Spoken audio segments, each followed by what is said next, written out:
Hari ini kita akan belajar sesuatu tentang hati. Sebab dari dalam hati kita ini, Tuhan ingin melakukan banyak hal yang besar dalam kehidupan kita. Sebab dari dalam hati akan mengalir aliran-aliran air hidup. Dan Alkitab juga mencatat bahwa jagalah hatimu dengan segala kewaspadaan, sebab dari sana akan memancarkan kehidupan yang penuh dengan kemuliaan Tuhan tentunya. Karena kita ini jadi orang percaya harus benar-benar menjagain hati kita begitu rupa. Karena dari hati ini menjadi tempat tinggalnya Tuhan. Ketika kita mengalami kelahiran baru, yang baru adalah manusia roh kita. Manusia roh kita. Tubuh kita tidak lahir baru. Jiwa kita belum dilahirkan. Tapi yang lahir baru adalah manusia roh kita. The spirit of man, manusia roh kita. Jadi tempat tinggalnya Tuhan di dalam hati kita itu. Dan Tuhan mau menjadi Tuhan. Tuhan mau menjadi satu-satunya penguasa di dalam hati kita. Tidak ada yang lain. Tuhan mau menjadi penguasa tunggal dalam hidup kita. Makanya orang bisa hidup di dalam roh kalau hatinya diperbarui oleh Tuhan. Dan Tuhan mengizinkan Tuhan berkuasa sepenuhnya menguasai hati tersebut.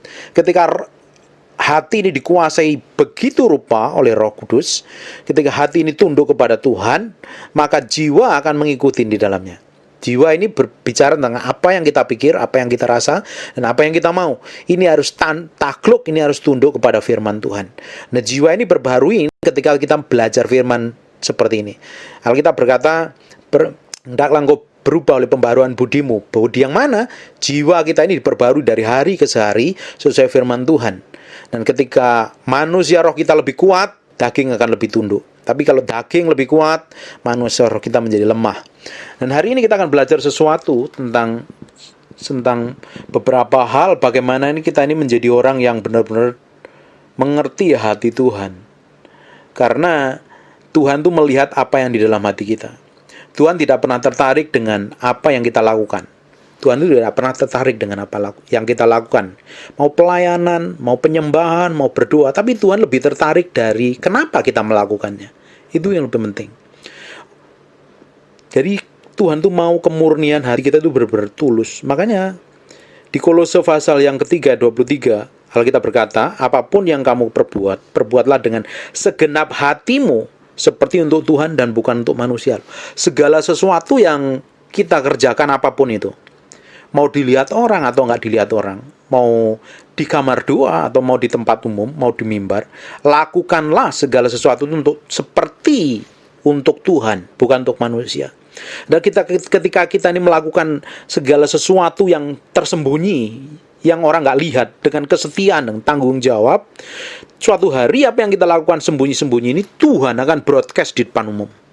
Makanya Tuhan mau lihat motivasi hati kita itu sebenarnya untuk apa. Ketika kita melayani ini, sebenarnya kita melayani tujuannya untuk apa sih? Apa pengen dilihat orang? Apa pengen dapat persembahan? Apa pengen dipuji orang? Atau pengen benar real karena kita mengasihi dan mencintai Tuhan. Dan Tuhan mau apapun yang kita lakukan ini sebenarnya untuk Tuhan, bukan untuk orang lain. Kalau kita melakukannya untuk Tuhan, otomatis hati kita itu dimurnikan setiap hari. Karena banyak orang melakukannya untuk dirinya sendiri. Pengen dilihat orang, pengen dapat pujian, pengen dapat penghargaan, pengen dapat tepuk tangan, pengen diakui, dapat penghargaan dan lain-lain. Tapi Tuhan mau apa yang kita lakukan itu murni karena kita itu mengasihi Tuhan. Jadi kalau kita memiliki pelayanan ya, kita mau pelayanan, mau jadi worship leader, mau jadi pengkhotbah, mau jadi apapun juga, ketika kita melakukannya untuk murni untuk Tuhan, kita itu tidak pusing loh dengan penilaian orang. Kita tidak pusing, ini dihargain nggak ya? Ini dilihat orang nggak ya? Ini dapat pujian nggak ya? Nanti gimana ya? Tidak terlalu pusing dengan hal itu. Ketika kita melayani murni, hati kita ini benar-benar real murni, suatu hari, kemurnian ini dilihat Tuhan dan Tuhan akan promosi. Ada peninggian Tuhan. Tapi kalau kita ini melakukannya hanya untuk kepentingan kita, untuk tujuannya supaya kita ini dilihat orang, diakuin orang, dapat uang, dapat penghargaan, dan dapat tepuk tangan, suatu hari Tuhan akan tes, Tuhan akan uji. Seperti kita itu seperti membangun pekerjaan kita itu di atas apa? Di 1 Korintus 3 ayat 13 ya, sekali kelak pekerjaan masing-masing orang akan nampak karena hari Tuhan akan menyatakannya, sebab ia akan nampak dengan api. Bagaimana pekerjaan masing-masing orang itu akan diuji oleh api itu. Jadi pekerjaan kita, apapun yang kita lakukan, mau pelayanan, mau pekerjaan, mau bisnis, mau usaha, mau dagang atau apapun juga, harusnya kita melakukannya seperti untuk Tuhan. Penuh tanggung jawab, penuh rasa hormat dan respek.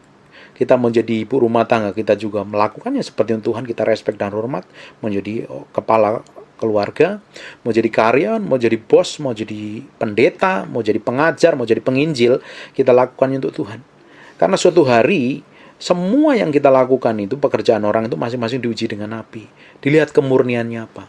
Ada orang yang membangun di atas jerami, atau di atas emas, atau di atas besi, atau di atas kayu. Suatu hari Tuhan akan mengujinya. Tuhan sendiri akan mengujinya. Orang itu murni apa tidak. Nah, hari ini, banyakkan orang melakukannya untuk dirinya sendiri. Orang sudah coba melakukan karena memiliki pengalaman. Orang melakukannya karena ingin melakukannya karena pernah punya pengalaman, atau ingin dihormatin orang, atau ingin dihargain.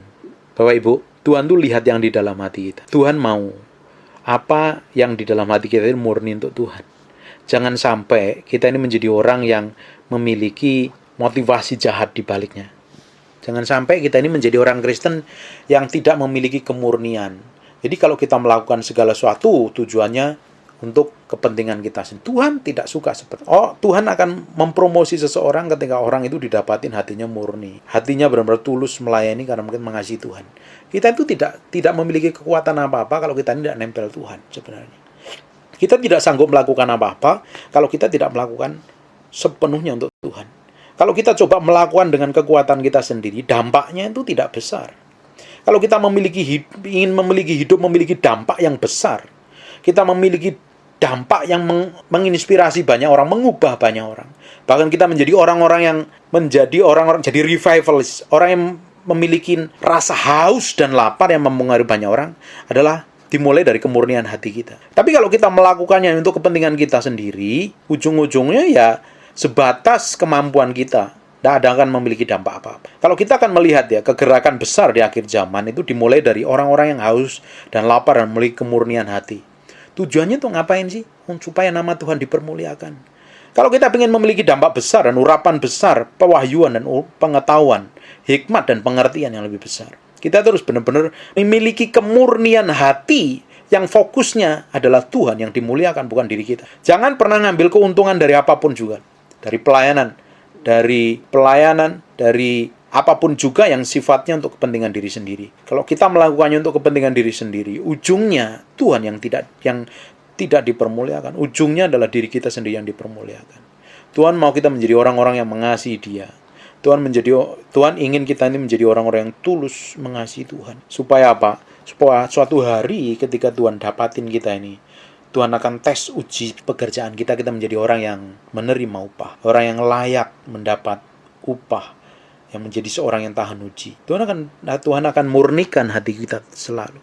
Tuhan akan murnikan hati kita. Bapak Ibu, hari ini ketika kita ini melakukan segala sesuatu dengan tidak kemurnian, suatu hari Tuhan akan izinkan pemurnian itu terjadi. Tuhan akan izinkan pemurnian itu terjadi, Bapak Ibu. Kalau hari ini hati Bapak Ibu tidak murni untuk melayani Tuhan, tidak tulus mengasihi Tuhan, ketika Bapak Ibu terjun ke dalam pelayanan, Bapak Ibu akan dimurnikan lewat proses, lewat tekanan, lewat impitan, lewat macam-macam hal yang Tuhan izinkan. Bisa lewat pemimpin, lewat gembala, atau lewat siapapun. Karena tujuannya Tuhan ngapain? Tuhan mau kemurnian hati. Ketika kita didapatin hati kita ini murni dan tulus, Tuhan akan limpahkan kekuatan. Mata Tuhan itu menjelajah ke seluruh bumi untuk mencari orang-orang yang bersungguh hati kepada Dia. Untuk diapain? Dilimpahi kekuatan, untuk dinyatakan kuasanya, supaya kehidupan kita memiliki dampak yang besar, efek yang besar. Tujuannya apa? Nama Tuhan dipermuliakan. Ketika hari ini saya sendiri, ketika Tuhan dapatin hati saya ini tidak murni di hadapan Tuhan, Tuhan akan izinkan proses demi proses sampai didapatin hati kita murni. Bukankah Bapak Ibu masih ingat tentang perjalanan orang Israel diizinkan ke padang gurun selama 40 tahun untuk memurnikan hatinya, supaya didapatin orang Israel sungguh-sungguh hati mengasihi Tuhan. Sama, hal yang sama Tuhan akan lakukan, karena Tuhan mau mempersiapkan kita menjadi mempelai yang murni, mempelai yang dipersiapkan, yang dewasa, yang kelak akan mendampingi Yesus Kristus sebagai mempelai laki-laki. Ketika kita ini setia melayani Tuhan, hari ini mulai pelayanan, Tuhan izinkan pelayanan itu terjadi. Tuhan izinkan proses demi proses itu terjadi dalam hidup kita. Tujuan adalah memurnikan hati kita. Supaya ngapain? Supaya didapati kita itu menjadi seperti emas murni. Ketika kita ini masuk ke dalam proses pengujian, kita dapat menjadi orang yang tahan uji, kita akan mendapatkan upah. Jadi orang-orang yang mengasihi Tuhan. Hari ini saya bersyukur sekali dengan apa yang Tuhan percaya. Hari demi hari saya belajar bagaimana memurnikan hati saya. Saya bersama istri bertahun-tahun pelayanan, belajar memurnikan hati dari banyak motivasi-motivasi yang tidak berkenan di hadapan Tuhan. Dan saya percaya Tuhan semakin hari, Tuhan semakin bawa ke dalam kemurnian, tingkat kemurnian yang berbeda. Hari demi hari, saya percaya saya akan dibawa ke dalam tingkat kemuliaan. Karena kita akan berjalan dari kemuliaan satu kepada kemuliaan yang lain. Dari urapan yang satu kepada urapan yang lain. Dari iman yang satu kepada tingkat iman yang lain. Dari kesucian kepada kesucian yang lain. Dan Bapak Ibu, saya percaya Tuhan izinkan juga Bapak Ibu akan mengalami hal yang sama. Tuhan akan memproses, memurnikan, biar didapatin hati kita ini tulus dan murni mengasihi Tuhan. Mengasihi Tuhan. Kita benar-benar tulus mencintai Tuhan. Karena Tuhan tidak mau ada hal yang didapatin dalam diri kita ini kotor, najis, dan tidak layak di hadapan Tuhan. Karena Tuhan mau kita ini menjadi orang yang kudus, suci, tak bercacat celah.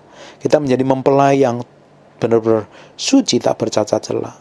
Kita menjadi mempelai yang benar-benar sempurna di hadapan Yesus Kristus Tuhan. Makanya Tuhan akan izinkan proses, tekanan, himpitan, aniaya, ada hal-hal yang tidak berkenan di hadapan Tuhan. Tuhan akan bereskan. Tuhan akan terus murnikan. Tuhan akan terus bawa kita ke dalam level iman yang berbeda. Tuhan akan bawa kita terus masuk ke dalam dimensi pengenalan kita akan Tuhan. Ketika kita ini mencari Tuhan dengan sungguh-sungguh, ketika kita ini sungguh-sungguh mencari Tuhan, ketika kita ini benar mengasihi Tuhan, dan saya percaya Tuhan akan izinkan proses itu terjadi. Kitab Amsal menjelaskan bahwa besi menajamkan besi, manusia menajamkan sesamanya. Tuhan akan mengizinkan orang-orang di sekitar kita, bisa aja pasangan hidup kita, bisa aja istri, bisa aja suami, bisa aja anak, mertua, atau siapapun juga, bisa aja gembala kita, pemimpin kita, atau orang-orang terdekat kita, Tuhan pakai untuk memurnikan, untuk mengasah, mempertajam kita. Ketika diizinkan, sebenarnya Tuhan mau hati kita. Ketika kita menghadapi masalah yang tidak berkenan di hati kita menghadapi masalah-masalah yang rumit, kita menghadapi masalah-masalah yang benar-benar ruwet sekalipun, sebenarnya Tuhan izinkan. Tuhan mau nggak mau yang lain, Tuhan mau hati kita. Dengan masalah itu, Tuhan akan melihat reaksi kita. Nah, reaksi pertama yang keluar dari hati kita itu adalah diri kita yang sesungguhnya. Itu adalah karakter kita yang sesungguhnya. Ketika yang keluar itu tidak berkenan di hadapan Tuhan, Tuhan akan izinkan cabut. Tuhan akan cabut, Tuhan akan proses, Tuhan akan murnikan hari demi hari. Bapak Ibu, saya percaya Tuhan izinkan itu terjadi untuk mempersiapkan kita menjadi orang-orang yang mengasihi Tuhan, untuk mempersiapkan kita menjadi orang-orang yang mencintai Tuhan, untuk mempersiapkan kita menjadi orang-orang yang murni, setia melayani Tuhan, menjadi orang-orang yang sungguh-sungguh didapati seperti emas murni yang mengasihi Tuhan, yang mencintai Tuhan. Dan saya percaya malam hari ini Tuhan akan izinkan proses itu terjadi dalam kehidupan kita. Tuhan itu tidak mau ada sesuatu selain Dia yang berkuasa di dalam hati. Tuhan mau Dia satu-satunya sebagai Tuhan dan Raja yang memerintah di hati kita. Tuhan tidak mau, Tuhan tidak izinkan segala sesuatu yang nempel di dalam hidup kita selain Dia. Makanya Tuhan akan izinkan proses pemurnian di dalam hati kita hari demi hari. Bapak Ibu, kalau seseorang itu didapatin ya pelayanannya ini tidak murni di hadapan Tuhan, saya percaya Tuhan akan izinkan proses. Saya percaya Tuhan akan bawa dia ke dalam level tertentu di mana Tuhan akan bentuk, Tuhan akan bermurnikan. Memang kemurnian hati ini akan diizinkan Tuhan melalui banyak hal, Yang tujuannya satu, membuat orang itu bisa dibentuk dan dimurnikan Tuhan. Dan Tuhan akan bawa kita ke dalam level di mana yang Tuhan inginkan. Tuhan mau kita berada di level di mana Tuhan izinkan kita berada. Tuhan tidak mau kita berada di posisi yang hari ini kita mau. Tuhan mau kita berada di dalam posisi yang Tuhan benar-benar siapkan. Dan saya percaya hari ini ya, kalau Bapak Ibu izinkan pelayanan, izinkan bekerja, izinkan melakukan aktivitas apapun juga, kerjakan dengan respek dan tanggung jawab, dengan hormat dan takut akan Tuhan. Kadang kita melakukan seperti itu, suatu hari kita akan dibawa ke dalam level tingkat iman yang berbeda. Kita akan dibawa ke dalam dimensi pengertian Tuhan yang berbeda. Saya percaya semua orang akan dibawa ke dalam pemurniannya Tuhan. Tergantung respon hati kita. Semakin kita responi dengan benar, semakin kita responi hati kita dengan baik, tidak mengeraskan hati, Tuhan akan semakin persiapan kita untuk perkara yang lebih besar lagi. Tuhan akan persiapkan kita dalam level yang berbeda lagi. Tapi ketika kita ini dibentuk, diproses, ini malah ngotot, bela diri, bantah, ngomel, menggerutu, nyalain orang lain, cari kambing hitam, Tuhan akan ulang terus. Semakin membantah, semakin ngeyel, semakin berontak, semakin mengeraskan hati, Tuhan akan semakin ulang. Sampai titik tertentu, Tuhan akan lulus apa tidak tergantung dari sikap hati kita. Ketika kita didapatin hati kita ini tulus dan murni, Tuhan akan persiapkan kita untuk perkara yang besar. Kalau Bapak Ibu belajar di tokoh-tokoh di Alkitab, mereka semuanya mengalami proses pemurnian hati yang luar biasa. Dari siapa? Abraham. Kita bisa belajar dari Abraham, dari Yusuf, dari Daud. Semuanya mengalami proses peremukan, proses pemurnian hati. Semuanya diizinkan Tuhan mengalami hal-hal yang buruk. Kalau Bapak Ibu mengalami hal yang buruk, sebenarnya Tuhan mau hati kita, bukan mau yang lain. Tapi ketika kita menghadapi hal yang buruk, kita cenderung melihat kesalahan orang lain, penyebabnya orang lain. Ini gara-gara si A, ini gara-gara si B. Bukan. Tuhan mau hatimu, Tuhan mau hati saya. Tujuannya untuk apa? Tuhan akan promosi. Ketika kita didapati hati kita semakin murni, Tuhan akan promosi kita. Pengaruh kita lebih besar, urapan kita lebih besar, hikmat kita lebih besar tentunya. Kita akan dibawa ke dalam level yang berbeda. Tapi kalau kita ini ya, hari ini itu kita memiliki motivasi yang aneh-aneh. Suatu hari Tuhan akan murnikan. Daud dulu ketika mulai mau mengalahkan Goliat pun, dia punya motivasi upah loh. Nanti kalau aku membunuh raksasa itu dapat apa? Upahnya apa? Bebas pajak, dapat nikahin anak istri dan segala macam. Tapi setelah itu Tuhan murnikan. Terus hatinya dimurnikan. Hati kita pun akan dimurnikan Tuhan. Semakin didapatin hati kita murni, urapan kita akan ditambahkan. Hikmat, pengertian, dan pengaruh kita akan diperbesar. Jadi tujuannya Tuhan mau jadi satu-satunya. Tuhan tidak mau ada hal yang lain Tuhan tidak mau ada hal yang lain yang menguasai hati kita selain pribadi Allah sendiri. Tuhan mau kemurnian hati kita, ini penting. Bapak Ibu, jangan puas menjadi orang Kristen biasa saja. Jangan puas menjadi orang Kristen yang sudah pelayanan. Jangan puas menjadi orang Kristen yang rajin ke gereja. Kita jangan berhenti sampai situ. Kita harus belajar mengenal isi hati Tuhan, mengenal detak jantung Tuhan, masuk ke level kedalaman, supaya kita menjadi pribadi yang mengasihi Tuhan, menyenangkan hati Tuhan, berjalan seperti apa yang Tuhan mau. Dan suatu hari kita akan melihat kegerakan ilahi yang besar, kebangunan yang rohani yang besar yang dilibatkan siapa? Orang yang terlibat di dalamnya siapa? Adalah kita semua. Kalau kita tidak mau ambil bagian di dalamnya, kalau hari ini kita nyantai, kita rileks, ya penting gua asal pelayanan, gua asal bekerja, gua asal ini, asal itu, kita lakukannya seenak perut sendiri aja. Asal-asalan aja, tidak punya memiliki ketulusan hati dan kemurnian hati. Suatu hari Tuhan akan tes semua pekerjaanmu. Lu tes isi hatimu seperti apa loh.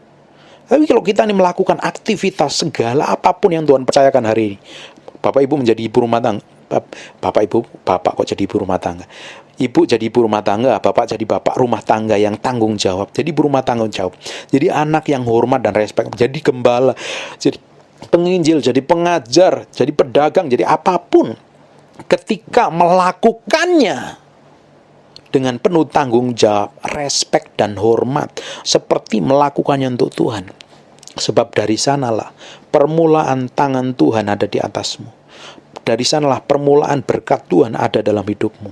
Dari sanalah, dari awal, hal-hal yang kecil yang orang tidak lihat, orang tidak perhitungkan, dari situ tempat Tuhan akan mempromosikan dirimu dan diri saya.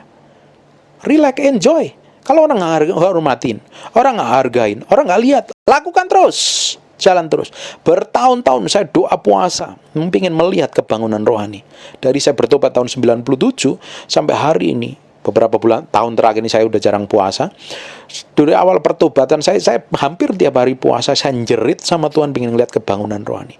Dan saya pelayanan orang nggak lihat, saya doa orang nggak lihat, saya nggak terlalu pusing. Saya melayani 1-2 orang nggak lihat, saya nggak terlalu pusing.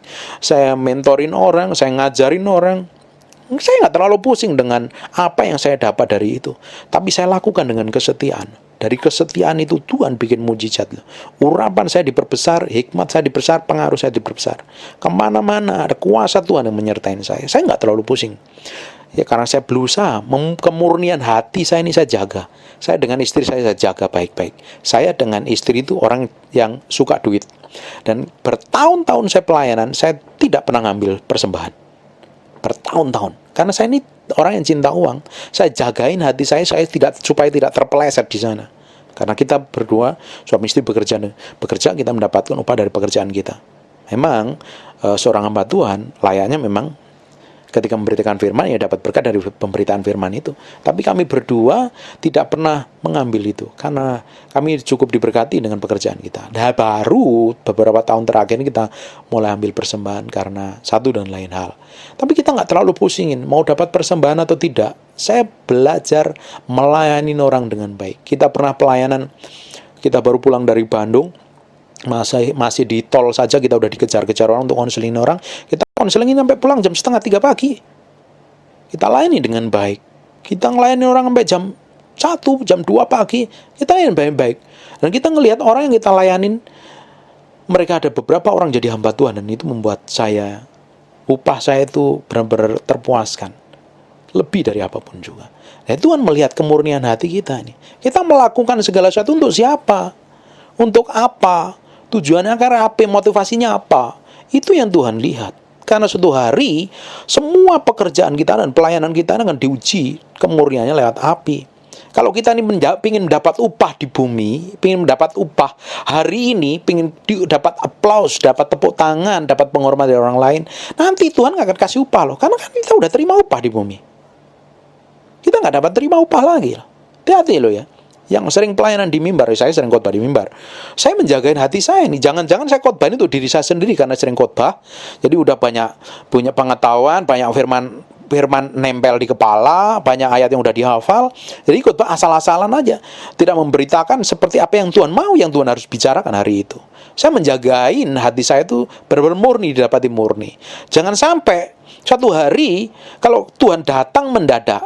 Kemarin saya sakit parah. Kemarin baru hari ini sembuh, makanya saya bisa sharing. Kemarin panas saya bisa 38-39 sampai menggigil, istri saya panik. Tapi puji Tuhan hari ini seger, bisa sharing. Dan saya pikir kena COVID, ternyata tidak kena COVID dan saya sehat-sehat saja. Hanya panas saja dan hari normal. Kalau seandainya kemarin saya dipanggil Tuhan, saya sudah siap dengan saya tanggung jawab dengan apa yang selama ini saya kerjakan. Saya harus menghadap tahta pengadilan Kristus dan saya respect dan hormat, saya mempertanggungjawabkannya. Begitu kan tidak tahu. Beberapa bulan terakhir ini teman-teman hamba Tuhan banyak yang meninggal muda lagi. Kita tidak tahu loh. Kedatangan Tuhan yang kedua kali di awan-awan atau kedatangan Tuhan yang secara spesial menjemput kita. Apa benar kita sudah mempersiapkan dengan baik hati kita? Apa kita ini bisa tanggung jawab dengan segala sesuatu yang Tuhan percayakan sampai hari ini? Karena tidak ada yang terluput satupun loh. Bahkan even uang 1 rupiah pun yang Tuhan percayakan sama kita, suatu hari Tuhan akan minta pertanggungjawaban. Benar nggak kamu pakai untuk kemuliaanku? Hikmatmu, talentamu, karuniamu, apapun yang kamu miliki yang Tuhan beri, suatu hari Tuhan akan minta pertanggungjawaban. Benar nggak kamu pakai untuk kemuliaan Tuhan? Kalau tidak, suatu hari kita akan bertanggung jawab di hadapan Tuhan. Jadi Tuhan mau murni. Bapak Ibu, ketika kita mulai hari ini menjaga kemurnian hati kita, kita ngelihat beberapa bulan ke depan, beberapa tahun ke depan, urapan, hikmat, dan pengertian yang dipercayakan kita double porsi. Urapan itu akan double porsi di atas kita, menyertain kita.